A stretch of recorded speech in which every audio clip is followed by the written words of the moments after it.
So yung guys, payaong kami ngunyan digdi sa nag-aso. Ayan, nag-aso.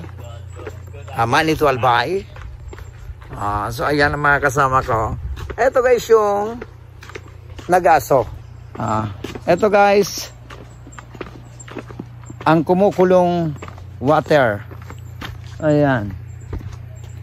Medyo ayun lang ang grabe ang ano. Grabing kulo doon. Ayun oh. Yun yung kumukulo talaga. Ayan, kita nyo ang aso. Grabe yung aso. Ayan oh, kumukulo talaga. Ibig sabihin, hot na hot siya. Ayan, hot na hot.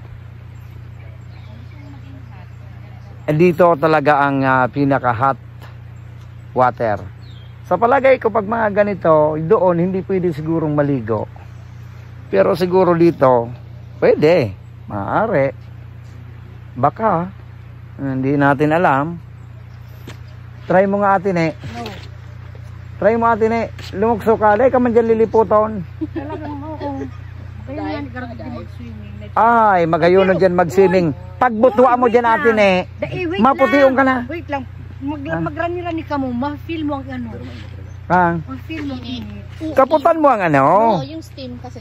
No. Kakaputan mo ang, bawal nga ni magkaputan. Kaya pero try mong kaputan kung talagang mainit. Uy. Ayan, try natin guys. Ay, mainit nga. Mainit talaga. Mainiton talaga guys. Oh, yan oh. Inawakan ko guys. Sobrang init. Ayan oh, namula agad oh. Kita nyo? Pulang-pula. Pero pula ang bado mo. Pulang-pula pa ang damit ko. Siguro may naglabag di Karabaw. Ayan, grabe dyan oh. Ayan ang kumukulo oh talaga. Nagrabing kulo. Ayun oh. Doon ang mga doon sa may gitna. Mga ano. Grabe ang Feeling man talaga ang steam oh. Oo. Ayan. Dito yan lang yan sa Manitou Albay. Gusto niyo mong lumuto ng itlog? Diyan, pwede kayo makaluto. Pwede digde. Pero digde 20 minutes. Luto ang bunay. Duman, 5 minutes to 10 minutes. Luto talaga ang bunay. Grabe talaga doon.